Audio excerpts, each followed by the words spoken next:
पिछले कुछ दिनों से महाराष्ट्र में गजब ही बवाल मचा हुआ है।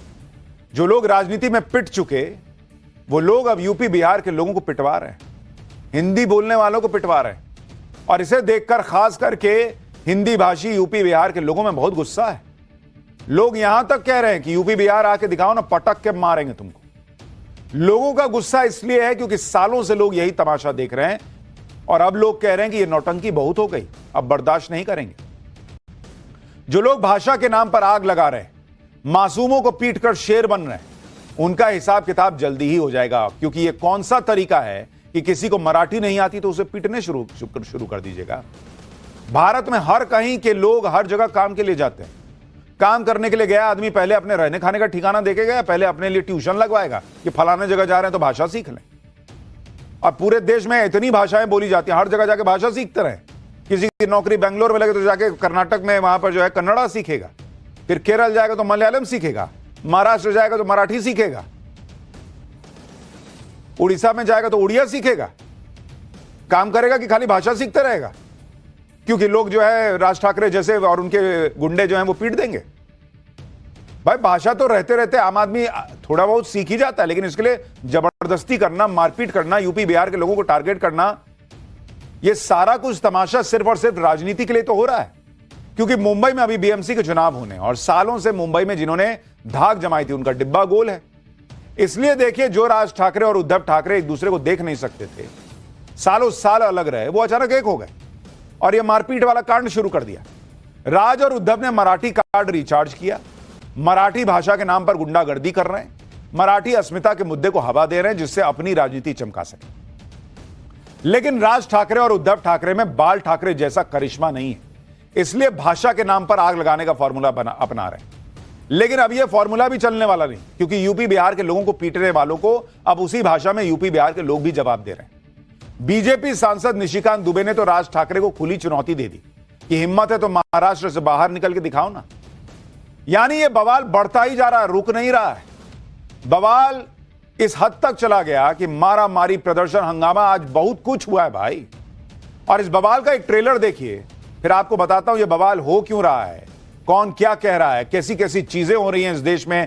भाषा की पॉलिटिक्स, जाति की पॉलिटिक्स, अलग लेवल पे मामला बिगाड़ने का प्रयास हो रहा है। और इसलिए क्योंकि मोदी के डर से ये लोग जो है ना घबराए हुए हैं कि हम तो खत्म हो जाएंगे। पहले ट्रेलर देखिए।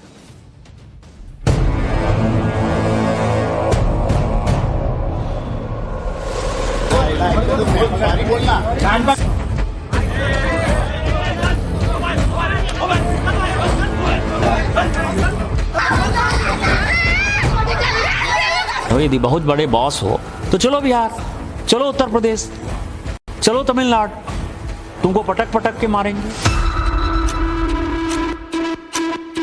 कि दुबे है कौन? दुबे को क्या अथॉरिटी दिया है क्या यहाँ के हिंदी भाषिकों ने? महाराष्ट्र का मिजाज ऐसा है कि इस प्रकार के प्रयोग यहाँ चलेंगे नहीं। जो मराठी आदमी है वो बड़े दिल का है।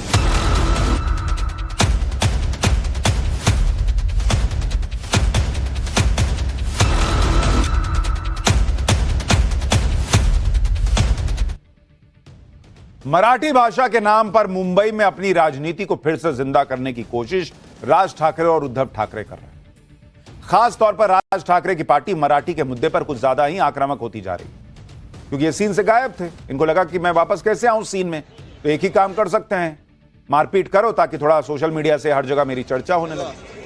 आज ही मुंबई के मीरा भाईंदर में एमएनएस के कार्यकर्ताओं ने मराठी भाषा के मुद्दे पर बड़ा प्रोटेस्ट कर दिया।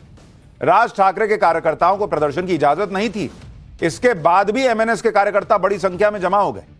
पुलिस ने एमएनएस के कार्यकर्ताओं को समझाने की भी कोशिश की, बताया कि प्रदर्शन रैली निकालने की अनुमति नहीं है, कहां घुसे चले आ रहे हो।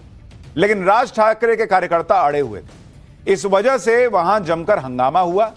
आखिरकार पुलिस ने एमएनएस के कार्यकर्ताओं पर एक्शन लेना शुरू किया। कई एमएनएस कार्यकर्ताओं को पुलिस ने हिरासत में लिया। महिला कार्यकर्ताओं ने पुलिस के साथ झड़प की, लेकिन पुलिस ने सभी को वहां से हटा दिया। एक बार ग्राउंड रिपोर्ट देखिए, फिर आपको दिखाता हूं कि इन्होंने गुंडागर्दी कैसे की। देखिए, ये मीरा भाईंदर की तस्वीर है जहां पर मंच की महिला महिला कार्यकर्ताओं की पुलिस के साथ झड़प हो गई है। चूंकि बिना परमिशन के प्रोटेस्ट मनसे के अधिकारी कर गए, तो पुलिस जो है वो अब थोड़ा सा बल का प्रयोग करके इन महिला कार्यकर्ताओं को, इन प्रदर्शनकारियों को हिरासत में ले गई है। बड़ा एक्शन जो है यहाँ पर मुंबई से सटे मीरा भाईंदर में दिखाई दे रहा है, जहाँ पर ये पुलिस जो है वो कार्रवाई कर रही है इन प्रदर्शनकारियों के खिलाफ लगातार। आप लोग को हिरासत में लिया जाएगा, क्या कहना है? देखिए, तो ये आपने तस्वीरें देखी। साफ तौर पर मुख्यमंत्री देवेंद्र फडणवीस ने भी कहा कि इस प्रोटेस्ट को कोई परमिशन नहीं थी, कोई इजाजत नहीं थी। यही वजह है कि यहाँ पर इन लोगों को हिरासत में लिया जा रहा है और सैकड़ों की तादाद में जो मनसे के कार्यकर्ता इकट्ठा हुए हैं। इसके ठीक पहले सुबह 9 बजे तक 45 लोगों को हिरासत में लिया गया था, जिसमें कई कार्यकर्ता, कई नेता मनसे के शामिल थे। उसके बावजूद यहाँ पर जो भीड़ इकट्ठा हुई है, उस भीड़ को काबू में करने के लिए पुलिस जो है वो यहाँ पर कई बल का इस्तेमाल कर रही है। ये तो गजब ही है ना बॉस। पहले आप मराठी भाषा के नाम पर लोगों को पीटते फिरो और फिर जब उस पर बवाल हो तो प्रदर्शन करो। एमएनएस के कार्यकर्ताओं ने क्या इसलिए प्रदर्शन किया था कि वो भाषा के नाम पर लोगों को पीटे और कोई एक्शन भी ना हो? राज ठाकरे और उद्धव ठाकरे की पार्टी के कार्यकर्ता किस तरह से मराठी भाषा नहीं आने पर गुंडागर्दी कर रहे हैं, उसकी आपको कुछ तस्वीरें दिखाता हूं। पब्लिक को गुस्सा नहीं आएगा। 29 जून का यह वीडियो है। एक दुकानदार को एमएनएस के कार्यकर्ता मारते हुए दिख रहे हैं। आरोप है कि एमएनएस कार्यकर्ताओं ने गुजराती दुकानदार से मराठी बोलने के लिए कहा। नहीं बोलने पर दुकानदार को थप्पड़ मारने लगे। क्यों भाई, तुमको किसने अथॉरिटी दी कि तुम वो गुजराती अगर मराठी नहीं बोलेगा तो तुम मारोगे? इन्हें देख रहे हैं। एक में मुंबई के व्यापारी भाषा के नाम पर गुंडागर्दी के खिलाफ प्रोटेस्ट कर रहे हैं, दूसरी तरफ गुंडागर्दी करने वाली पार्टी प्रोटेस्ट कर रही है। गजब ही चल रहा है महाराष्ट्र में। एक तो तुम पीट रहे हो, पब्लिक विरोध कर रही है कि तुम किस बात का मार रहे हो जी, तो तुम उतर गए प्रोटेस्ट करने, सिर्फ ये नौटंकी करने के लिए, दिखाने के लिए महाराष्ट्र के लोगों को कि हम तुम्हारे बहुत बड़े हितैषी हैं, हम मराठी मानुष के साथ खड़े हैं। ये मार मार के तुम मराठी मानुष के साथ खड़े हो और मराठी मानुष खुद इनके साथ नहीं खड़ा। अभी दिखाऊंगा ये राज ठाकरे की पार्टी की क्या पॉलिटिकल हैसियत हो गई आज की डेट में कि ये सब नौटंकी करनी पड़ रही। राज ठाकरे और उद्धव ठाकरे शायद अब ये समझ रहे हैं कि उनको कोई जवाब नहीं देगा, लेकिन ये बाल ठाकरे का दौर नहीं है। राज ठाकरे को उन्हीं की भाषा में जवाब दिया जा रहा है। बीजेपी सांसद निशिकांत दुबे ने भाषा के नाम पर मारपीट करने पर राज ठाकरे को आड़े हाथों लिया। निशिकांत दुबे ने कहा कि अगर राज ठाकरे में हिम्मत है ना, खुद को इतना बड़ा बॉस मानते हो तुम, तो महाराष्ट्र से बाहर आके दिखाओ। उनको पटक पटक के मारा जाएगा। सुनिए एक बार बीजेपी सांसद को। और यदि आप में ज्यादा हिम्मत है तो आप हिंदी भाषी को मारते हो तो उर्दू भाषी को भी मारो, तमिलियन को भी मारो, आप जो है तेलुगु वाले को भी मारो। आप जो इस तरह की घटिया हरकत कर रहे हो, और मैंने हमेशा कहा है कि जब अपने घर में हो, महाराष्ट्र में हो, यदि बहुत बड़े बॉस हो तो चलो बिहार, चलो उत्तर प्रदेश, चलो तमिलनाडु, तुमको पटक पटक के मारेंगे। हम मराठी का सम्मान करते हैं, मराठी एक आदरणीय भाषा है, और ये उद्धव ठाकरे और राज ठाकरे जो कर रहा है, इससे घटिया कोई काम नहीं हो सकता है, और हम इसका प्रतिकार करते हैं।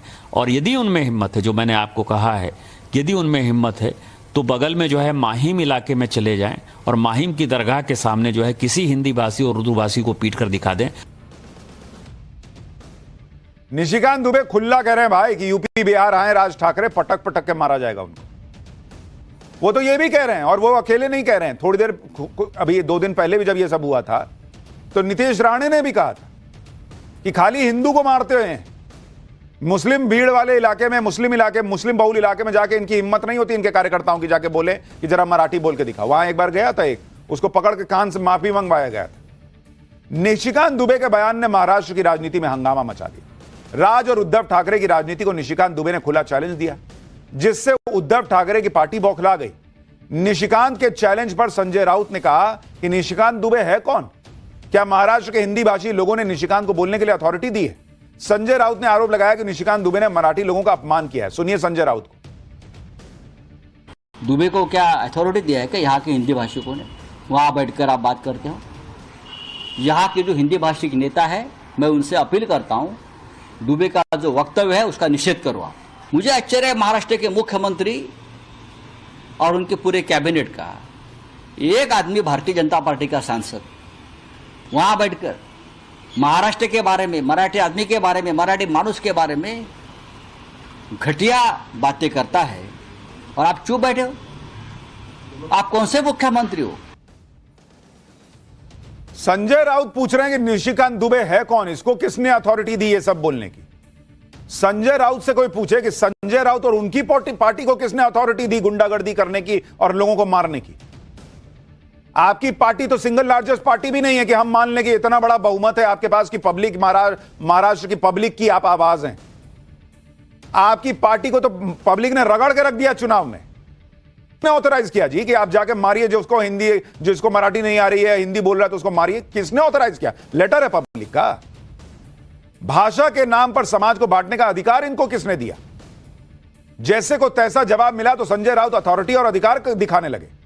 निशिकांत दुबे पर मराठी भाषा के अपमान का आरोप लगाने लगे, जिसका जवाब महाराष्ट्र के सीएम फडणवीस ने दिया। देवेंद्र फडणवीस ने कहा कि निशिकांत दुबे ने एमएनएस के लिए बयान दिया था कि जिस तरह की हरकतें कर रहे हो यूपी बिहार आओगे तो पटक के मारा जाएगा। आम मराठी के लिए नहीं कहा था, आम महाराष्ट्रियन के लिए नहीं कहा था।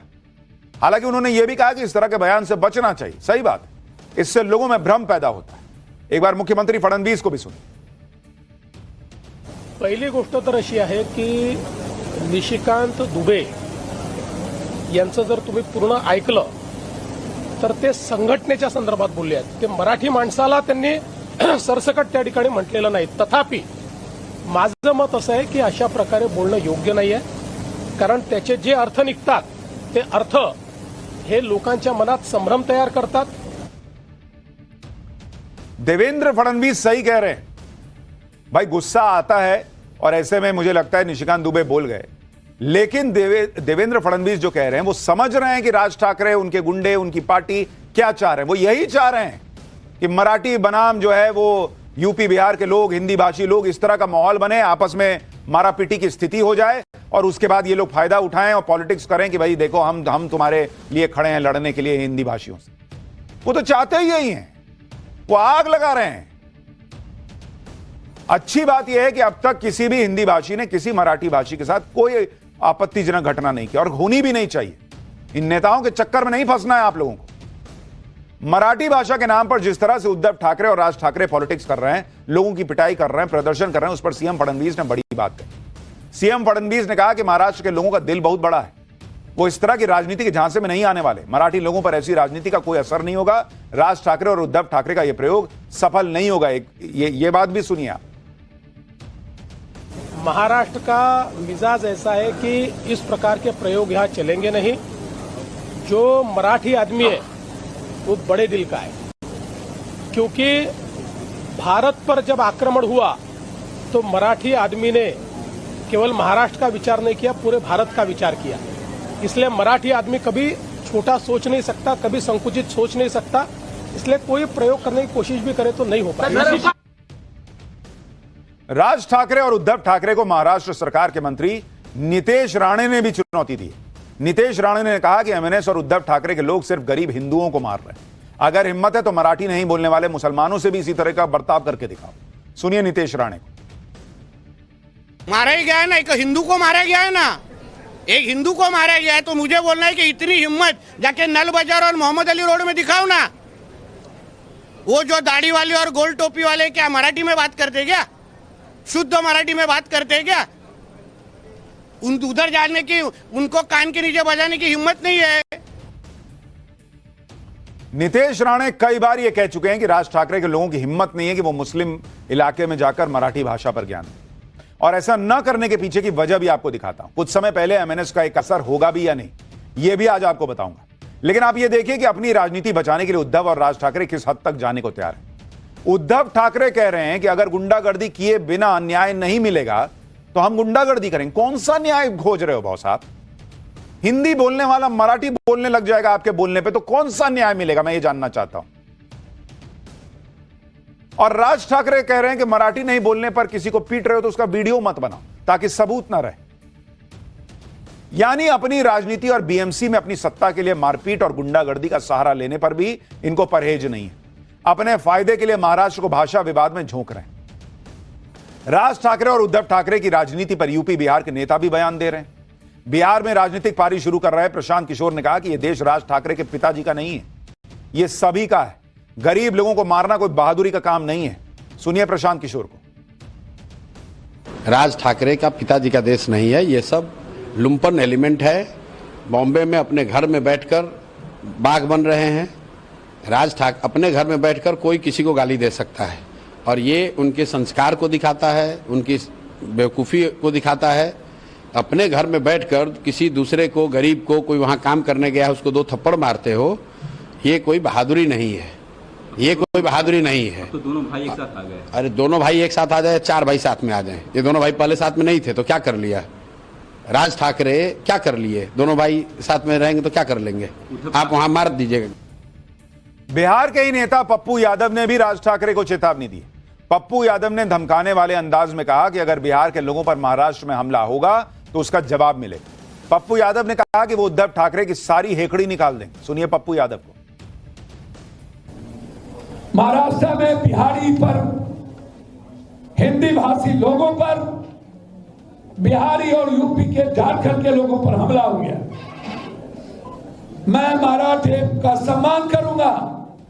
उद्धव ठाकरे सुन ले, तेरी गुंडई और हैकड़ी निकाल दूंगा।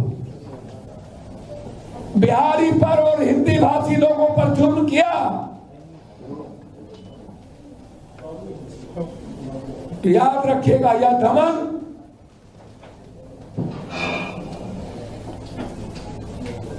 रण बड़ा भीषण होगा, जीवन या मरण होगा, जंग होगा, आर पार होगा। पप्पू यादव कह रहे हैं कि उद्धव ठाकरे की हेकड़ी निकाल देंगे। अरे बॉस, हेकड़ी बाद में निकालिएगा, पहले राहुल गांधी को कहिए कि उनको इंडिया अलायंस से निकाल कर दिखाएं, उद्धव ठाकरे को, उनकी शिवसेना को। इतना अगर बिहारियों की और यूपी के लोगों की चिंता है आपको और जो हो रहा है उसको गलत मानते हैं। बीजेपी नेता और भोजपुरी अभिनेता दिनेश लाल यादव निरहुआ ने भी भाषा के नाम पर राजनीति करने के लिए राज ठाकरे पर निशाना साधा। दिनेश लाल यादव निरहुआ ने कहा कि यह गंदी राजनीति बंद होनी चाहिए। अगर किसी में दम है तो वो उनको महाराष्ट्र से निकाल के दिखाए। निरहुआ ने कहा कि वो मराठी नहीं बोलते हैं और महाराष्ट्र में ही रहते हैं। किसी में दम है तो निकाल कर दिखाए। अगर कोई इस तरह की बात करता है और किसी में दम है तो हमको महाराष्ट्र से निकाल के दिखाए। अगर मराठी नहीं बोलने पर, मैं नहीं बोलता हूं मराठी, मुझे निकाल के दिखाओ। कोई, मैं किसी भी नेता को खुला चैलेंज देता हूं कि अगर तुम्हारे अंदर दम है तो मैं मराठी नहीं बोलता हूं, महाराष्ट्र से निकाल के दिखाओ मुझे, रहता हूं वहीं। तो ये गंदी राजनीति नहीं करनी चाहिए। महाराष्ट्र में मराठी भाषा के नाम पर एमएनएस की खुलकर गुंडागर्दी चल रही है और यह ऐसे वक्त में है जब 20 साल बाद उद्धव ठाकरे और राज ठाकरे एक साथ आ गए। इनको लग रहा है कि ये मोदी के लिए चैलेंज बन जाएंगे, लेकिन लोग कह रहे हैं कि राज ठाकरे का हाथ थामकर उद्धव ठाकरे कौन सा तीर मार लेंगे। क्योंकि आप देखिए कि राज ठाकरे की पार्टी एमएनएस ने 2009 में पहली बार विधानसभा चुनाव लड़ा, तब उनको 13 सीट आई थी, 6% से भी कम का वोट। साल 2014 आते आते पब्लिक को समझ में आ गया कि यह आदमी किसी काम का नहीं है। 1 सीट आई थी भाई को और 3% के करीब वोट था। 2019 में 1 सीट आई, वोट शेयर 2.25% रह गया और घट गया। 2024 तक में पब्लिक को, महाराष्ट्र की पब्लिक को समझ में आ गया यह आदमी और इसकी पार्टी 1 सीट देने लायक भी नहीं है। तो 0 सीट आई और वोट शेयर घट के 1.5% रह गया। और इनके कार्यकर्ता जाके मार रहे हैं हिंदी नहीं बोलने पर। संजय राउत को इनसे पूछना चाहिए कि 1.5% का वोट शेयर है तुम्हारा भाई, तुम कौन हिसाब से वहां पर मराठी मानुष की आवाज बने घूम रहे हो। 2024 के विधानसभा चुनाव में उद्धव ठाकरे की शिवसेना भी सीधे 56 सीटों से घटकर 20 सीट पे आ गई। 20 सीट तो आया खुद संजय राउत की पार्टी को बॉस, और वो पूछ रहे हैं कि फलाना कैसे जो है वो ठेकेदार बना है हिंदी भाषियों का। आप मराठी भाषियों का ठेका कैसे लेके बैठे हो? 20 सीट तो आई है तुमको और वोट शेयर मात्र 10% था इनका, और ये चले हैं मराठी मानुष की आवाज बनने। आंकड़ों से साफ साफ दिख रहा है कि ना तो उद्धव ठाकरे की हालत ठीक है ना राज ठाकरे की। महाराष्ट्र की पब्लिक इनको घास डालने को तैयार नहीं, और इसीलिए मजबूरी में यह सब नौटंकी हो रही है पॉलिटिक्स में कि खुद के बलबूते तो दोनों ने सिर्फ डाउनफॉल ही देखा कि भाई नरेंद्र मोदी के रहते बीजेपी की इस पॉलिटिक्स में हम तो खत्म हो गए। तो एक काम करते हैं, मारपीट करते हैं, हंगामा करते हैं, शायद पब्लिक सोचे कि हम उनके लिए कुछ अच्छा सोच रहे हैं, क्योंकि ये वापस मिले क्यों। 2024 के महाराष्ट्र विधानसभा चुनाव में उद्धव ठाकरे को उम्मीद थी कि शिंदे गुट की बगावत के बाद सहानुभूति का वोट मिलेगा और मुंबई में बड़ी जीत हासिल करेंगे, जो कि उनका पहले से गढ़ रहा है। लेकिन विधानसभा चुनाव के नतीजों ने उद्धव ठाकरे के बीएमसी वाले सपने को भी बड़ा झटका दिया। विधानसभा चुनाव में 29% वोट शेयर के साथ मुंबई की 36 में से सबसे ज्यादा 15 सीटें बीजेपी जीत गई। शिवसेना उद्धव गुट सिर्फ 23% वोट शेयर के साथ 10 सीट जीत पाई मुंबई में, जो इनका गढ़ होता था। इसी विधानसभा चुनाव में मुंबई के अंदर राज ठाकरे की पार्टी को 7% वोट मिले। सीट आई अंडा 0। यानी आंकड़ों के हिसाब से अगर विधानसभा चुनाव उद्धव और राज साथ मिलकर लड़ लेते तो उनका कंबाइंड वोट शेयर बीजेपी से ज्यादा हो जाता। तो इनको लग रहा है कि हम ऐसा कर लेंगे तो एक बीएमसी बची है, वहां शायद बच जाएंगे, नहीं तो सारी दुकान तो बंद हो चुकी। इसी सबक को समझते हुए ये लोग सोच रहे हैं कि हम साथ आ जाते हैं, और उनके निशाने पर यही बीएमसी चुनाव है। बीएमसी चुनाव को लेकर हालिया सर्वे रिपोर्ट्स भी यही बता रही है। सर्वे एजेंसी वोट वाइब के मुताबिक अगर आगामी बीएमसी चुनाव में शिवसेना, उद्धव गुट और एमएनएस अलग अलग चुनाव लड़ती हैं तो एक बार फिर बीएमसी में बीजेपी ही सबसे बड़ी पार्टी बनेगी। बीजेपी को करीब 30% वोट मिलेंगे, शिवसेना उद्धव गुट को 24% और एमएनएस को 11%। यानी बीएमसी चुनाव में दोनों साथ आ गए तो दोनों को मिलाकर 35% वोट मिल सकता है, ऐसा अनुमान है। लेकिन अगर अकेले लड़े तो भाई बचने का कोई स्कोप नहीं। तो दोनों ने कहा कि यार मिल जाते हैं, कम से कम बीएमसी जिसका इतना बजट है वहां तो बैठे हैं कम से कम। इसलिए राज ठाकरे और उद्धव ठाकरे साथ आ गए, और इनको लगा कि साथ आ गए तो माहौल कैसे, वाइब कैसे क्रिएट होगा, माहौल कैसे बनेगा। तो वही अपना पुराना मारा पीटी वाला काम शुरू कर दो, मराठी भाषा के नाम पे पीटो, एमएनएस का वोट बैंक बढ़ जाएगा, इनको लग रहा है। लेकिन यही तो आप पहले करके इस हाल तक पहुंचे।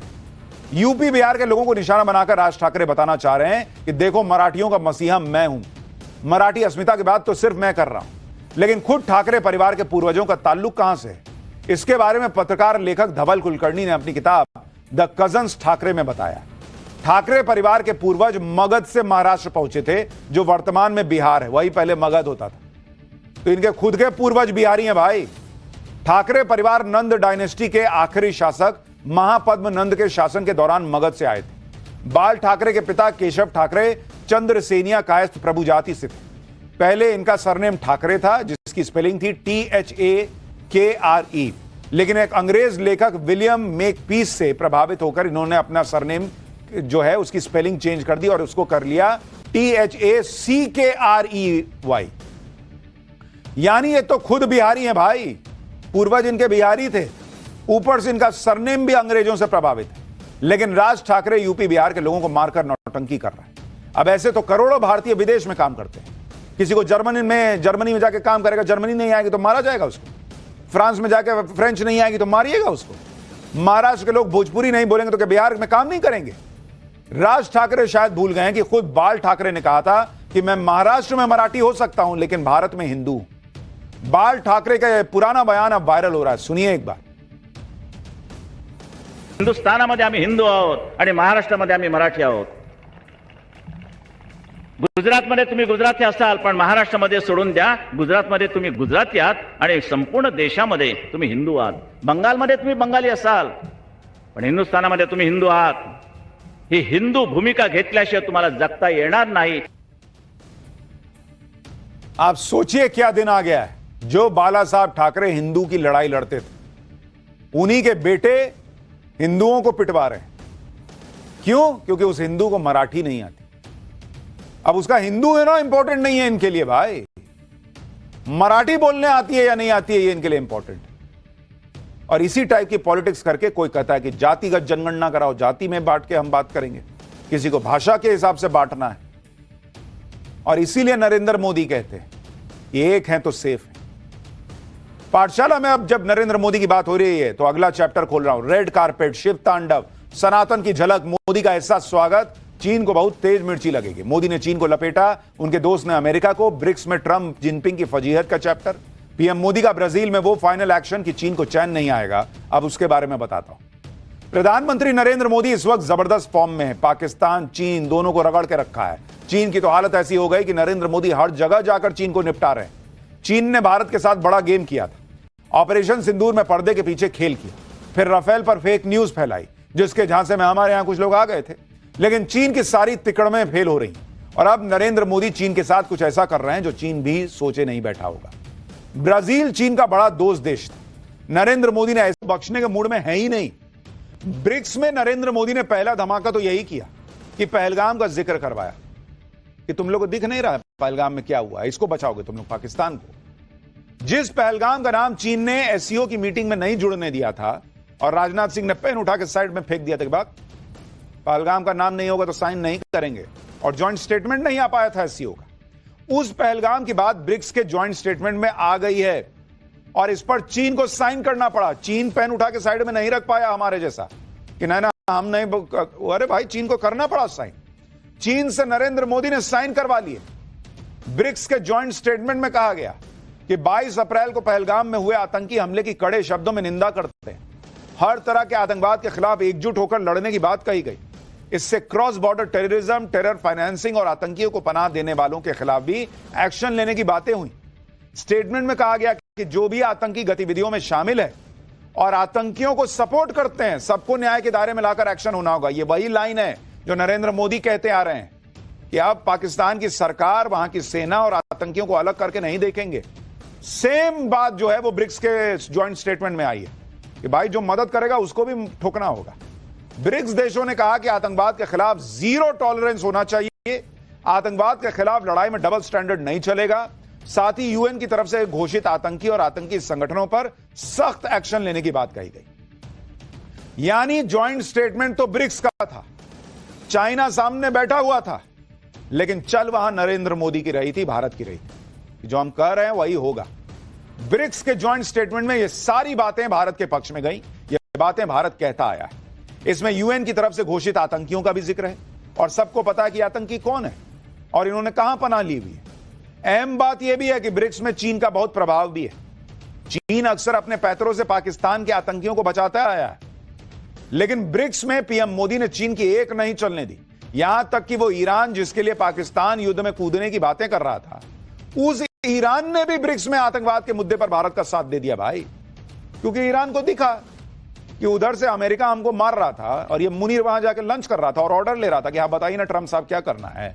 ईरान को नहीं दिख रहा है, सब दिखता है इन लोगों को कि पाकिस्तान जो है वो किसी का नहीं है। पैसा मिले वो लेट जाता है, कहीं भी बिछ जाता है जमीन पर, पैर पकड़ लेता है। ब्रिक्स सम्मेलन से ही पीएम मोदी ने चीन को भी समझा दिया कि आतंकवाद पर पाकिस्तान को जो साइलेंट सपोर्ट कर रहे हो ना, हम देख रहे हैं, भारत की कड़ी नजर है उस पर और ये ज्यादा चलने नहीं देंगे हम लोग। ब्रिक्स सम्मेलन में पीएम मोदी ने आतंकवाद के खिलाफ एकदम सख्त स्टैंड लेते हुए कहा कि आतंकवाद पर दोहरा रवैया नहीं चलेगा। आतंकियों पर प्रतिबंध लगाने में हिचकना नहीं चाहिए भाई। आतंकी है, बैन करो उसको। आतंकवाद के पीड़ित और गुनहगारों को एक तराजू पे कैसे रखोगे तुम भाई? पर्सनल या पॉलिटिकल फायदे के लिए आतंकवाद पर कोई भी साइलेंट सपोर्ट मंजूर नहीं होगा। आतंकवाद से लड़ने के लिए ब्रिक्स देशों को क्लियर और एकजुटता वाला स्टैंड लेना चाहिए। यानी नरेंद्र मोदी ने कह दिया भाई कि तुम पाकिस्तान को जो है वो भीख दे दे के वहां अपना रोड बना लो, इंफ्रास्ट्रक्चर बना लो और फिर पाकिस्तान को बचाओ, ये नहीं चलेगा। अगर चीन को ये बात समझ आए तो ठीक है, लेकिन ऐसा लगता नहीं कि चीन इतनी जल्द सुधरेगा। ऑपरेशन सिंदूर के दौरान भी चीन ने पर्दे के पीछे से पाकिस्तान को सपोर्ट और इंटेलिजेंस इनपुट देकर जो खेला किया था, उसका खुलासा सेना ऑलरेडी कर चुकी है कि वहां से वो चीन बता रहा था अपने सैटेलाइट से देख देख के कि देखो भारत मारने वाला मारने वाला। सबसे बड़ी बात तो यह है कि चीन इतना बताता रहा फिर भी भारत मारता रहा, तो तुम्हारे बचाने से क्या हो गया? तुम्हारा ना हथियार चलाना पाकिस्तान रोक पाया हमको। अब चीन की और चोरी पकड़ी गई। अब खुलासा यह हुआ है कि ऑपरेशन सिंदूर के दौरान चीन ने जानबूझकर भारत के खिलाफ फेक न्यूज फैलाई। खबर है कि चीन ने जानबूझकर फ्रांस के फाइटर जेट राफेल की मौत, हमास के अटैक में 5 इजरायली सैनिक मारे गए। ये कसम एक तरीके से इजराइल ने खाई हुई है कि यहां हमास को अब जब तक पूरी तरह ऑक्यूपाई नहीं करेंगे, और कल वहां के मिनिस्टर के बयान से बात साफ भी थी कि जब तक इस जगह को अब अपने अधिकार क्षेत्र में नहीं ले लेंगे, तब तक हमास के खिलाफ और गाजा में चल रहा ये अभियान एक तरीके से पूरा नहीं होगा। और आज उसी क्रम में ये नई कार्रवाई हुई है। हालांकि इजराइल को भी नुकसान हुआ है। यहां आप देख रहे हैं गाजा में इजराइल का ये भीषण हमला, उत्तरी गाजा में आईडीएफ की बमबारी, हमले में 18 फिलिस्तीनियों की मौत, हमास के अटैक में 5 इजरायली सैनिक भी मारे गए हैं। मेरे साथ जुड़ रहे हैं मेजर गौरव आर्या और एयर मार्शल पीके श्रीवास्तव। आप दोनों का बहुत स्वागत है। गुड इवनिंग, जय हिंद। अब ये हम कल भी जिक्र कर रहे थे कि ये पूरा प्लेन किए बगैर मानेंगे नहीं। ये नॉर्थ गाजा में एक बार फिर से कार्रवाई, क्योंकि पहले नॉर्थ से शुरू हुआ था मामला, साउथ तक गया था, कहा गया लगभग वाइप आउट कर दिया गया है। एक बार फिर नॉर्थ में कंसंट्रेशन और एक बार फिर से ये संघर्ष जिसमें इजरायली सैनिक भी मारे जा रहे हैं। बिल्कुल दिनेश, आप एकदम ठीक बात कर रहे हैं। देखिए, हमने पहले भी ये बात डिस्कस करी थी कि जब तक ट्रूप्स ऑन द ग्राउंड नहीं होंगे आप ऑक्यूपाई नहीं कर सकते। आप हवा से बमबारी करेंगे, आप टारगेट को सॉफ्टन अप कर सकते हैं, आप आर्टिलरी मारेंगे, आप टारगेट को, जो भी टारगेट है, गाजा ही मान लीजिए, आप इसको मुलायम कर सकते हैं, आप मुलायम कर सकते हैं, लेकिन आप उस पर कब्जा नहीं कर सकते। कब्जे के लिए आपको इन्फेंट्री अंदर भेजनी पड़ेगी, आपको टैंक्स अंदर भेजने पड़ेंगे, टैंक्स ठोकेंगे, सब कुछ बर्बाद करेंगे, इन्फेंट्री जाके वहां पे झंडा गाड़ेगी। जब वहां पे इजरायली फौजी खड़ा हो जाएगा उस जमीन के ऊपर, तब माना जाएगा कि वो जमीन इजरायली हो गई है, उसके पहले नहीं हो सकता, इट्स इम्पॉसिबल। इसी खबर का एक अगला चरण भी देख लीजिए। गाजा में इजरायली ऑपरेशन का नया राउंड, मिट्टी में मिलाए जा रहे हैं हमास के ठिकाने। पहले बमबारी की, फिर बुलडोजर चलाया इजरायली सेना ने, जो एक तरीके से वहां पहले ही बमबारी में डैमेज हो चुके हैं मकान, उनको अब वो हटा रहे हैं। यही शायद कह रहे हैं मेजर गौरव आर्य कि आप सॉफ्टन अप कर सकते हैं। पहले आपने टारगेट को सॉफ्टन अप कर दिया, एक तरीके से उनको खंडहर बना दिया, लेकिन उनको डेमोलिश करना ताकि दोबारा वहां बसाहट ना हो जाए और उसको अपने अधिकार क्षेत्र में लेना, शायद यही इसका इंटरप्रिटेशन है। बिल्कुल सही है दिनेश, जो गौरव ने कहा बिल्कुल सही बात है। जब तक आप बूट्स ऑन द ग्राउंड लेके नहीं जाएंगे, उनकी जो छोटी छोटी टुकड़ियां हैं हमास की, उनको कैसे नेस्तनाबूद करेंगे। और जो टनल का टेरर नेटवर्क बना हुआ है, टनल्स को भी तो कब्जे में करना है। इनके ज्यादा छोटे छोटे ठिकाने जो थे वो मस्जिदों में थे, अस्पतालों में थे, स्कूलों में थे। हर जगह घुसना पड़ेगा, हर दरवाजे पर दस्तक देनी पड़ेगी, और ये काम चला आ रहा है, करना पड़ेगा। इसको ये बिगिन डॉक्ट्रिन भी बोलते हैं। जिनके प्राइम मिनिस्टर बिगिन थे, उनके नाम पे बिगिन डॉक्ट्रिन बोलते हैं कि हवाई हमले तो सिर्फ उसको सॉफ्टन अप करने के लिए हैं। आपने वो हटाया, जिससे जब फौजें जा रही हैं तो उनको ज्यादा रेजिस्टेंस नहीं हो। और जो आज की घटना हुई है, जो आप बता रहे हैं कि 5 इजरायली मारे गए, ये तो शायद पहले भी गौरव ने एक बार कहा था कि जब इस आप उसमें लगेंगे मुहिम में, तो कुछ दुर्घटनाएं या आपके ऊपर भी वार होगा, लेकिन ये तबाही तो होके रहेगी। और अगर ये अस्तित्व की लड़ाई है तो फिर ये कीमत चुकाने के लिए तैयारी भी होनी चाहिए। अगली खबर आपको बताता हूं, ईरान पर नेतन्याहू का बहुत बड़ा बयान। ईरान के एटमी और मिसाइल वाले खतरों की तुलना उन्होंने ट्यूमर से की। उन्होंने कहा कि ट्यूमर को हटा दिया, लेकिन निगरानी होते रहना जरूरी है। नेतन्याहू ने कहा, ईरान के खिलाफ ऐतिहासिक जीत हमने हासिल की है। ये कई बार यहाँ एयर मार्शल पीके श्रीवास्तव भी ये कहते हैं कि इस तरह के लोगों का जो इलाज है, और ये मेजर गौरव आर्य भी कहते हैं कि इनको एंटीबायोटिक या उनको साइक्लिक कीमोथेरेपी देते रहना बहुत जरूरी है। लेकिन सर ये साइक्लिक कीमोथेरेपी कितने दिनों तक देते रहेंगे? क्या इनकी जब तक ये इजराइल वजूद अपना बचाने की लड़ाई लड़ रहा है, तब तक ये लड़ाई भी क्या अनवरत चलेगी? एटर्नल है ये? नहीं, देखिए, जब तक सिंपल सी बात है, वही बात है जब हम बात करते हैं इंटेंट और कैपेबिलिटी की। आपके प्लेटफॉर्म में कई बार बात कर चुके हैं। इंटेंट क्या है उनका? इजराइल को बर्बाद करना, अमेरिका को बर्बाद करना। कैपेबिलिटी क्या है इनकी? Nuclear weapons, ballistic missiles. ये 2 बातें क्लियर हो गई ऑडियंस के सामने। अब दिनेश भाई, सिंपल सी बात है कि आपने अगर कैपेबिलिटी एक लेवल से हटा भी दी, कैपेबिलिटी तो दोबारा डेवलप हो सकती है अगर आपका इंटेंट हो। और अगर आपकी कैपेबिलिटी है, इंटेंट कैन चेंज ओवरनाइट। भाई, आप में कैपेबिलिटी है बिल्कुल, और आप ये चाहते हैं कि इजराइल को बर्बाद करना। आप कितनी भी कसमें खा लें, कितनी भी कागज साइन कर लें, जिस दिन आपका दिमाग ठनका, आपको पता है मेरे पास बैलिस्टिक मिसाइल है, उसके ऊपर न्यूक्लियर वॉरंट लगा हुआ है, वो आपको बटन दबाना है। तो ये जो चीजें हैं, ये इजराइल को पता है। इतना सा इजराइल है, अगर आप मिडिल ईस्ट का मैप देखेंगे, आपको दोस्तों इजराइल मिलके नहीं मिलेगा। आप जूम करेंगे तब जाके दिखेगा छोटा सा ऐसा टुकड़ा इजराइल। उसको गायब करना बड़ा आसान है अगर ईरान के पास न्यूक्लियर वेपन्स आ गए तो, और ये कभी नेतन्याहू होने नहीं देगा। लेकिन ये इंटेंट वाली जो आप बात कह रहे हैं, इधर तो देखिए नेतन्याहू गए और अमेरिका में जाके, आगे मैं वो खबर दिखाऊंगा, उस पर तफसील से हम जाएंगे। लेकिन ये कहना कि देखिए हमने आपका नोबेल के लिए नाम प्रपोज किया, देखिए रिकमेंडेड लेटर, ये दिखाना कि भाई ये देखो व्हाट्सएप देख लो, हमने मैसेज किया है, ये क्यों करना पड़ रहा है? ये तो करना इसलिए पड़ रहा है कि इसके बिना किए उनका चारा नहीं है। कहीं ऐसा तो नहीं है कि ट्रम्प ने कहा कि सुनो मेरे को नोबेल मिल जाने दो, उसके बाद राउंड 2 शुरू होगा, उसमें जो करना हो कर लेना। तो यही चीज ओबामा के साथ हुई थी। यही चीज ओबामा के साथ हुई थी। पहले ओबामा को मिला नोबेल पीस प्राइज, और उसके बाद ओबामा ने पूरी दुनिया का हलवा बना दिया था। और ये देखिए कमाल की बात, सर मैं माफी चाहूंगा, मैं इंटरप्ट कर रहा हूं आपको। सबसे बड़ी बात क्या है? देखिए, सबसे बड़ी बात इसमें यह है कि इजराइल एंड पाकिस्तान, जो कि कट्टर दुश्मन है, दोनों ट्रंप को रिकमेंड कर रहे हैं कि भाईजान आपको मिल जाए, आपको नोबेल मिल जाए। पाकिस्तान भी लिख के दे रहा है, इजराइल भी लिख के दे रहा है। ये देखिए, दिनेश ने बहुत सही पकड़ा है। हाँ। ये इजराइल इसलिए कह रहा है कि ले लो पीस प्राइज, उसके बाद हमें खुला छोड़ दो, हमको पीस करने दो, खुला छोड़ दो, हम फिर करेंगे अपना काम। तो ये वाली बात चल रही है और बिल्कुल सही है। और जो आपने पहले बोला था, नीयत कैसे बदलेगी? इंटेंट, नीयत तब तक नहीं बदलेगी जब तक कि नीयत रखने वाला नहीं बदलेगा। है बिन होए न प्रीत, नीयत रखने वाला नहीं बदलेगा। तो नीयत रखने वाला तो अपनी जगह कायम है सर, वही तो। हाँ, शाह थे पहले, ऐसी नीयत नहीं थी। शाह पहलवी की, तो फिर ये नीयत तो रहने दी जा रही है ना सर। सवाल ये भी, अगली खबर देखिए, ब्रिटेन के जहाज पर इजराइल ने दागा बॉम्ब। ब्रिटिश जहाज गैलेक्सी लीडर। अब आप सोच रहे होंगे भाई इजराइल क्यों दाग रहा है बम ब्रिटेन के जहाज पर, तो वो भी देख लीजिए। ब्रिटिश जहाज गैलेक्सी लीडर पर यह हमला हुआ। असल में हूती विद्रोहियों ने कब्जे में कर लिया था ब्रिटेन का जहाज। इजराइल पर हूती हमले के जवाब में यह पलटवार हुआ। अब ये देख लीजिए आप, ब्रिटेन जो है उसका जहाज हूती ने किया कब्जा। इजराइल का भी कहते हैं कुछ स्टेक था उसमें, लेकिन कहा फिर जाने दो, अगर ये जाती है भैंस पानी में तो जाने दो, लेकिन सर लेकिन ये नुकसान ब्रिटेन ने कहा होगा कि भाई मेरा थोड़ा ख्याल कर लेते, मेरे से टेलीफोन करके पूछ तो लेते। नहीं, इजराइल ने कब किसको फोन करा और इजराइल ने कब पूछा है? इजराइल भी अमेरिका की, दिनेश जी, उतनी ही सुनता है जितना इजराइल को कन्वीनियंट लगता है। अगर इजराइल को कन्वीनियंट नहीं लगता तो वो यूएस की भी नहीं सुनता। तो यूके तो कुछ भी नहीं है, उसने बोल दिया होगा विद्रोहियों ने जहाज ले लिया, ठोक दो, ठोक दिया। एक चीज है दिनेश, इसमें एक लोचा है वैसे। ये जहाज कब गया था हूती के कब्जे में?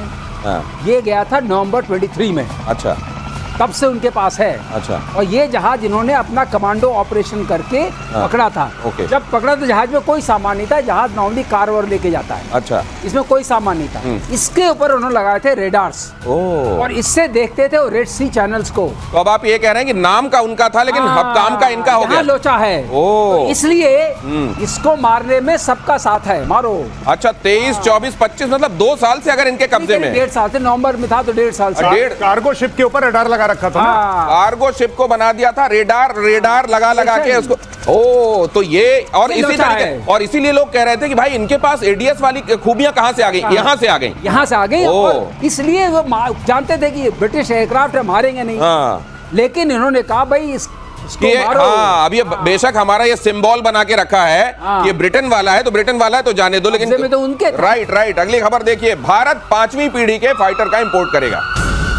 Su-57 या अमेरिकी F-35 की खरीद पर विचार चल रहा है। चीन पाकिस्तान को काउंटर करने की तैयारी है। फाइटर से वायुसेना की क्षमता बढ़ेगी, डिफेंस सेक्रेटरी ने कहा। डिफेंस सेक्रेटरी ने यह भी कहा, सर अगर अंग्रेजी में जो उन्होंने कहा उसको कोट करूं, for the time being we are going to, sir इसका क्या मतलब? For the time being we are going to have this. देखिए, मैं आपको बताता हूं, डिफेंस सेक्रेटरी के इंटरव्यू में बैठे थे और वहां पे इंटरव्यूअर ने उनसे बार बार पूछा कि सर हम किससे लेंगे? अच्छा बताइए, हम F-35 ले रहे हैं कि हम Su-57E ले रहे हैं, कुछ तो बोलिए। तो उन्होंने बोला भाई आपकी ब्रेकिंग न्यूज के चलते तो मैं नहीं बताऊंगा कुछ। हाँ, सही बात। पहली बात। दूसरी चीज उन्होंने बोला कि पाकिस्तान ने अब बहुत देर कर दी है, वो आतंकियों से अपना दामन छुटाकर अपने पुराने पाप नहीं धो सकता, क्योंकि भारत ने क्लियर कर दिया कि वो आतंकियों का भी सफाया करेगा और पर्दे के पीछे छिपे उनके मददगारों को भी नहीं छोड़ेगा। भारत के आक्रामक रवैये से चीन अलग तनाव में। ब्रिक्स सम्मेलन में पीएम मोदी ने कैसे चीन के सामने पाकिस्तान की धज्जियां उड़ाई। जो हमने आपको बताया था कि जिनपिंग गायब हो गया, भाई जिनपिंग नहीं आया ब्रिक्स में, वो भी बड़ी खबर है। कैसे हाफिज सईद और मसूद अजहर को लेकर पाकिस्तान में बवाल मच गया है। चीन की चोरी पकड़ी गई है, जिसके जरिए वो भारत के खिलाफ साजिश रच रहा था। आज आपको सब दिखाऊंगा। चीन सोच रहा था कि वो ब्रिक्स सम्मेलन में पाकिस्तान को बचा लेगा। अरे बॉस, ये नया भारत है, ये नरेंद्र मोदी हैं, पाकिस्तान को बख्शने के मूड में है ही नहीं। ब्रिक्स में नरेंद्र मोदी ने पहला धमाका तो यही किया कि पहलगाम का जिक्र करवाया कि तुम लोग को दिख नहीं रहा है पहलगाम में क्या हुआ है, इसको बचाओगे तुम लोग पाकिस्तान को। जिस पहलगाम का नाम चीन ने एससीओ की मीटिंग में नहीं जुड़ने दिया था और राजनाथ सिंह ने पेन उठा के साइड में फेंक दिया था कि बात पहलगाम का नाम नहीं होगा तो साइन नहीं करेंगे, और ज्वाइंट स्टेटमेंट नहीं आ पाया था एससीओ का। उस पहलगाम की बात ब्रिक्स के ज्वाइंट स्टेटमेंट में आ गई है और इस पर चीन को साइन करना पड़ा। चीन पेन उठा के साइड में नहीं रख पाया हमारे जैसा कि ना हम नहीं, अरे भाई चीन को करना पड़ा साइन। चीन से नरेंद्र मोदी ने साइन करवा लिए। ब्रिक्स के ज्वाइंट स्टेटमेंट में कहा गया कि 22 अप्रैल को पहलगाम में हुए आतंकी हमले की कड़े शब्दों में निंदा करते हैं। हर तरह के आतंकवाद के खिलाफ एकजुट होकर लड़ने की बात कही गई। इससे cross border terrorism, terror financing और आतंकियों को पनाह देने वालों के खिलाफ भी एक्शन लेने की बातें हुई। स्टेटमेंट में कहा गया कि जो भी आतंकी गतिविधियों में शामिल है और आतंकियों को सपोर्ट करते हैं, सबको न्याय के दायरे में लाकर एक्शन होना होगा। यह वही लाइन है जो नरेंद्र मोदी कहते आ रहे हैं कि अब पाकिस्तान की सरकार, वहां की सेना और आतंकियों को अलग करके नहीं देखेंगे। सेम बात जो है वो ब्रिक्स के ज्वाइंट स्टेटमेंट में आई है कि भाई जो मदद करेगा उसको भी ठोकना होगा। ब्रिक्स देशों ने कहा कि आतंकवाद के खिलाफ जीरो टॉलरेंस होना चाहिए। आतंकवाद के खिलाफ लड़ाई में डबल स्टैंडर्ड नहीं चलेगा। साथ ही यूएन की तरफ से घोषित आतंकी और आतंकी संगठनों पर सख्त एक्शन लेने की बात कही गई। यानी ज्वाइंट स्टेटमेंट तो ब्रिक्स का था, चाइना सामने बैठा हुआ था, लेकिन चल वहां नरेंद्र मोदी की रही थी, भारत की रही थी। जो हम कह रहे हैं वही होगा। ब्रिक्स के ज्वाइंट स्टेटमेंट में ये सारी बातें भारत के पक्ष में गई। ये बातें भारत कहता आया है। इसमें यूएन की तरफ से घोषित आतंकियों का भी जिक्र है और सबको पता है कि आतंकी कौन है और इन्होंने कहां पनाह ली हुई है। अहम बात यह भी है कि ब्रिक्स में चीन का बहुत प्रभाव भी है। चीन अक्सर अपने पैतरों से पाकिस्तान के आतंकियों को बचाता आया है, लेकिन ब्रिक्स में पीएम मोदी ने चीन की एक नहीं चलने दी। यहां तक कि वो ईरान, जिसके लिए पाकिस्तान युद्ध में कूदने की बातें कर रहा था, उस ईरान ने भी ब्रिक्स में आतंकवाद के मुद्दे पर भारत का साथ दे दिया भाई, क्योंकि ईरान को दिखा कि उधर से अमेरिका हमको मार रहा था और ये मुनीर वहां जाकर लंच कर रहा था और ऑर्डर ले रहा था कि हाँ बताइए ना ट्रंप साहब क्या करना है। ईरान को नहीं दिख रहा है, सब दिखता है इन लोगों को कि पाकिस्तान जो है वो किसी का नहीं है। पैसा मिले वो लेट जाता है, कहीं भी बिछ जाता है जमीन पर, पैर पकड़ लेता है। ब्रिक्स सम्मेलन से ही पीएम मोदी ने चीन को भी समझा दिया कि आतंकवाद पर पाकिस्तान को जो साइलेंट सपोर्ट कर रहे हो ना, वो हम देख रहे हैं, भारत की कड़ी नजर है उस पर और ये ज्यादा चलने नहीं देंगे हम लोग। ब्रिक्स सम्मेलन में पीएम मोदी ने आतंकवाद के खिलाफ एकदम सख्त स्टैंड लेते हुए कहा कि आतंकवाद पर दोहरा रवैया नहीं चलेगा। आतंकियों पर प्रतिबंध लगाने में हिचकना नहीं चाहिए भाई, आतंकी है बैन करो उसको। आतंकवाद के पीड़ित और गुनहगारों को एक तराजू पे कैसे रखोगे तुम भाई? पर्सनल या पॉलिटिकल फायदे के लिए आतंकवाद पर कोई भी साइलेंट सपोर्ट मंजूर नहीं होगा। आतंकवाद से लड़ने के लिए ब्रिक्स देशों को क्लियर और एकजुटता वाला स्टैंड लेना चाहिए। यानी नरेंद्र मोदी ने कह दिया भाई कि तुम पाकिस्तान को जो है वो भीख दे दे के वहां अपना रोड बना लो, इंफ्रास्ट्रक्चर बना लो और फिर पाकिस्तान को बचाओ, ये नहीं चलेगा। अगर चीन को यह बात समझ आए तो ठीक है, लेकिन ऐसा लगता नहीं कि चीन इतनी जल्द सुधरेगा। ऑपरेशन सिंदूर के दौरान भी चीन ने पर्दे के पीछे से पाकिस्तान को सपोर्ट और इंटेलिजेंस इनपुट देकर जो खेला किया था, उसका खुलासा सेना ऑलरेडी कर चुकी है कि वहां से वो चीन बता रहा था अपने सैटेलाइट से देख देख के कि देखो भारत मारने वाला। सबसे बड़ी बात तो यह है कि चीन इतना बताता रहा फिर भी भारत मारता रहा, तो तुम्हारे बचाने से क्या हो गया? तुम्हारा ना हथियार चलाना पाकिस्तान रोक पाया हमको। अब चीन की और चोरी पकड़ी गई। अब खुलासा यह हुआ है कि ऑपरेशन सिंदूर के दौरान चीन ने जानबूझकर भारत के खिलाफ फेक न्यूज फैलाई। खबर है कि चीन ने जानबूझकर फ्रांस के फाइटर जेट राफेल की इमेज को बर्बाद करने के लिए उसके खिलाफ एक कैंपेन चलाया। ऑपरेशन सिंदूर के दौरान पाकिस्तान ने भारत के 3 राफेल जेट गिराने का दावा ठोक दिया। इसी दावे को चीन ने हवा दी और राफेल की परफॉर्मेंस पर सवाल उठाते हुए ऑनलाइन कैंपेन चला दिया झूठा। इस कैंपेन में वायरल पोस्ट, राफेल के गिरने की फर्जी तस्वीरें, एआई जनरेटेड कंटेंट और गेम चलता है, वीडियो गेम, उसके वीडियो डाल के बता दिए ये लोग सोशल मीडिया पे, देखो राफेल गिर गया और उसको असली की तरह दिखा दिया। ऑपरेशन सिंदूर के दौरान चीन के हथियारों की वाहवाही करने के लिए भी 1000 से ज्यादा सोशल मीडिया अकाउंट खोलेगा। चीन के इस कैंपेन का असर यह हुआ कि भारत में कई लोग पाकिस्तान के झूठ के झांसे में आ गए। लेकिन भारत में राफेल पर हुई राजनीति की बात तो आगे करूंगा, अभी चीन की बात जरूरी है, जिसके फेक न्यूज की फैक्ट्री का भंडाफोड़ फ्रांस ने कर दिया। क्योंकि चीन भारत के साथ साथ फ्रांस के सबसे प्रतिष्ठित राफेल फाइटर जेट की परफॉर्मेंस को टारगेट कर रहा था। इसलिए फ्रांस ने कई दिनों की जांच के बाद चीन के खेल का गेम ओवर कर दिया। फ्रांस की खुफिया रिपोर्ट से चीन की चालबाजी पकड़ी गई। भारत और राफेल के खिलाफ कैंपेन चलाने के लिए चीन इस हद तक चला गया कि उसने दूसरे देशों को भी गुमराह करने की कोशिश की। चीन ने अपने दूतावास के जरिए उन देशों को राफेल खरीदने से रोकने की कोशिश की जिन्होंने फ्रांस को राफेल का ऑर्डर दे दिया था या ऑर्डर देने की सोच रहे थे। आप सोच रहे हैं कितना पर्दे के पीछे गेम चलता है। आर्म्स लॉबी काम करती है भैया, बहुत अथाह पैसा इनके पास, ये लोग खेल करते हैं। चीन को लगा कि मेरा हथियार फूट गया तो फूट गया, राफेल को बदनाम कर दो, भारत में मोदी के खिलाफ मोर्चा खुली जाएगा और वहां जो है हम जो है अपना हथियार बेच देंगे। राफेल को कह के गया 2 करोड़ का प्लेन है। चीन के दूतावास में मौजूद डिफेंस से जुड़े अधिकारियों ने दूसरे देशों के अधिकारियों से मीटिंग में यही नैरेटिव चला दिया कि भारतीय एयरफोर्स ने जो राफेल खरीदे थे वो युद्ध में तो बेकार साबित हुए। राफेल की परफॉर्मेंस पर सवाल उठाने के साथ साथ ही चीन ने इन देशों को यह भी झूठ बेच दिया कि राफेल के मुकाबले उनके जेट कहीं ज्यादा बेहतर है। चीन का पर्दाफाश करते हुए फ्रांस की डिफेंस मिनिस्ट्री ने कहा कि राफेल को इसलिए टारगेट किया गया ताकि चीन के विमान को बेहतर साबित किया जा सके। फ्रांस के लिए राफेल सिर्फ एक फाइटर जेट नहीं है बल्कि उसकी डिफेंस इंडस्ट्री का पिलर है। इसलिए जब ऑपरेशन सिंदूर के दौरान चीन ने राफेल के खिलाफ फर्जी कहानियां गढ़नी शुरू की तो फ्रांस अलर्ट हो गया। फ्रांस ने इसकी जांच शुरू कर दी और ये फर्जी कहानियां सामने आ गई कि भाई कहां से आ रही हैं, सब पता चल गया। पता चला ये तो चीन कर रहा है। दरअसल जब से भारत ने राफेल खरीदा है तब से चीन इसी ताक में है और उसकी ताकत देखकर चिढ़ा हुआ है और सोचता है कि कैसे राफेल को बदनाम करे। राफेल को डाउनग्रेड करने के पीछे एक वजह यह भी है कि इसके अलावा हथियार मार्केट में चीन अपना दबदबा बनाना चाहता है, खुद को डिफेंस एक्सपोर्ट का बड़ा हब बनाना चाहता है और इसके लिए चीन किसी भी हद तक जाने को तैयार है। क्योंकि यह खुलासा हुआ है कि जब इंडोनेशिया ने फ्रांस को 18 और राफेल खरीदने का ऑर्डर दिया, तो चीन ने इंडोनेशिया को इस बात के लिए उकसाया कि भाई और ज्यादा राफेल ना खरीदो, क्या कर रहे हो। फ्रांस के बजाय चीन के सस्ते और टिकाऊ फाइटर जेट खरीदने के लिए बोला। इसी बीच खबर आई कि इंडोनेशिया चीन के J-10 फाइटर जेट खरीद सकता है। आप सोचिए चीन कैसा देश है कि वो अपने फाइटर जेट बेचने के चक्कर में दूसरे देशों के ऑर्डर कैंसिल कराने जैसी साजिशें रच रहा है। चीन की यह बौखलाहट इस वजह से भी बढ़ गई होगी क्योंकि ऑपरेशन सिंदूर में जिस तरह से भारत ने चीन के हथियारों को कबाड़ बनाया था, भाई उससे चीन हथियार मार्केट में उसकी बड़ी फजीहत हुई, और अपनी फजीहत को ढकने के लिए चीन ने राफेल को टारगेट करना शुरू कर दिया। जब चीन की पोल खुल गई और उसके चेहरे से नकाब उतर गया तो चीन अलबला गया। फ्रांस की खुफिया एजेंसी की रिपोर्ट पर चीन ही सवाल उठाने लगे कि चीन के विदेश मंत्रालय की तरफ से कहा गया कि उन्हें इस बात की कोई जानकारी नहीं है। तुम्हारे बिना जानकारी क्या हो रहा है। चीन के रक्षा मंत्रालय की तरफ से कहा गया कि फ्रांस के जो दावे हैं वो अफवाह हैं। चीन हमेशा बहुत जिम्मेदारी के साथ मिलिट्री एक्सपोर्ट में फैसले लेता है। चीन और जिम्मेदारी, पूरी दुनिया में कोरोना फैला दिए तुम्हारी जिम्मेदारी का सबसे बड़ा सबूत तो वो था, और तुम जिम्मेदारी की बात कर रहे हो। चीन वो देश है जो फाइटर जेट का जवाब फाइटर जेट से नहीं फेक न्यूज से देता है, और चीन इसी में माहिर है। राफेल के खिलाफ चीन ने जो फर्जी कहानियां चलाई उस पर भारत में भी कई लोगों ने यकीन कर लिया। आज जब यह खुलासा हुआ कि राफेल के खिलाफ अफवाह फैलाने के पीछे चीन था, तो इस खुलासे के बाद बीजेपी ने राहुल गांधी को घेर लिया। बीजेपी कह रही है कि चीन के मिलिट्री टेक के प्रति राहुल गांधी का अजीब जुनून है। कई बार राहुल गांधी संसद के अंदर और बाहर दोनों जगह चीन के मिलिट्री हार्डवेयर के पक्ष में बोलते आए।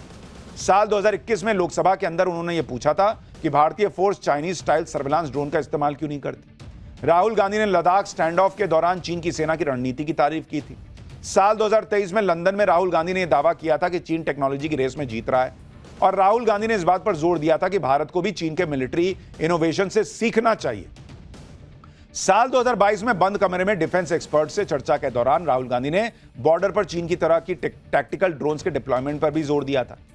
चाहे भारत की सशस्त्र सेनाओं को कमजोर करना हो या दुश्मन के मॉडल को बढ़ा चढ़ाकर पेश करना हो, राहुल गांधी देशभक्ति के मामले में गलत पक्ष की तरफ खड़े होने में माहिर हैं, यह बीजेपी कह रही है। एक हफ्ते में यह दूसरा मौका है जब चीन के चेहरे से नकाब उतर गया।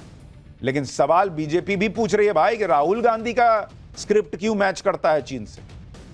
उन्होंने क्यों नहीं पूछा कि पाकिस्तान में कितना नुकसान हुआ वो बताइए। उनका और दूसरे कांग्रेसी नेताओं का इस बात में इंटरेस्ट क्यों था कि भारत के कितने विमान गिरे, राफेल कितने गिरे। फ्रांस से पहले भारतीय सेना ने भी चीन को एक्सपोज किया था और यह खुलासा किया था कि ऑपरेशन सिंदूर के दौरान चीन पाकिस्तान को पूरा सपोर्ट दे रहा था।